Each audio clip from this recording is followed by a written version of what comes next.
कभी अगर बनना हो तो बाज बनना, लेकिन कभी तोता मत बनना। तोता बोलता तो बहुत है, लेकिन ज्यादा ऊंचाई तक उड़ नहीं सकता।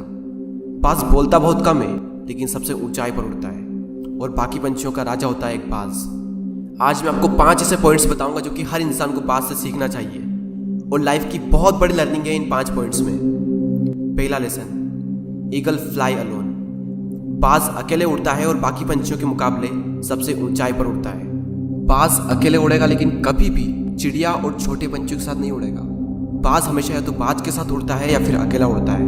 और इस समय यह सीख मिलती है कि छोटी सोच वाले लोगों से हमेशा दूर रहें और अकेले रहो, क्योंकि यही वो समय है जब खुद को जानने का असली मौका मिलता है। दूसरा लेसन, बाज का विजन बहुत ज्यादा क्लियर होता है और बहुत ज्यादा स्ट्रॉन्ग होता है। बाज अपने शिकार को 5 किलोमीटर दूर से ही देख लेता है, और जब एक बार उसे अपना लक्ष्य दिख जाता है तो उसके बाद चाहे रास्ते में कितनी भी मुश्किलें क्यों ना आए, वो अपने लक्ष्य को हासिल करके ही दम लेता है। इससे भी एक बहुत बड़ी सीख मिलती है कि अपना विजन क्लियर रखो और उसे हासिल करने में फिर चाहे कितनी भी मुश्किलें क्यों ना आए, पीछे मत हटो उस बाज की तरह। तीसरा लेसन, बाज कभी भी मरे हुए जानवरों को नहीं खाता, वो हमेशा जिंदा शिकार करता है। और इससे हमें यह सीख मिलती है कि जो हमारा पास्ट है वो मर चुका है, तो अपने उन मरे हुए सड़े हुए थॉट्स पर ध्यान मत दो और अपनी आने वाली ताजी फ्रेश जिंदगी पर ध्यान लगाओ।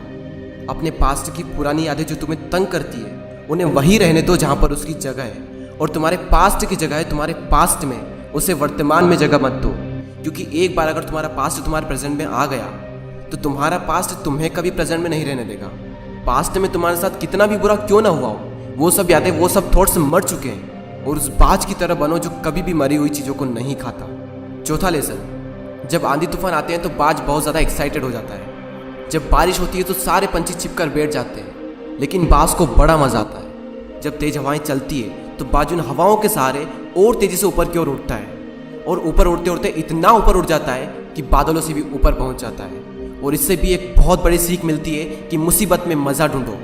और नेपोलियन हिल ने एक बार कहा था कि हर बड़ी चुनौती अपने साथ में एक बहुत बड़ा अवसर लेकर आती है। तो उस बाज की तरह तुम भी अपने अवसर को पहचानो, और जिस दिन तुमने अवसरों को पहचान लिया तो सारी मुश्किलें तुम्हारे नीचे होगी और तुम उन मुश्किलों के ऊपर होगे। फिफ्थ लेसन, बाज अपने घोंसलों में से सॉफ्ट घास को हमेशा निकाल देता है, ताकि बाज का जो बच्चा होता है वो उसमें कंफर्टेबल ना हो सके।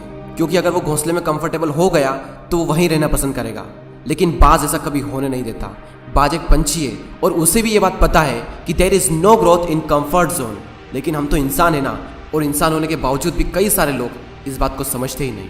आप जितना ज़्यादा कंफर्ट जोन में रहोगे, आपकी लाइफ आने वाले टाइम में उतनी ही ज़्यादा अनकंफर्टेबल हो जाएगी।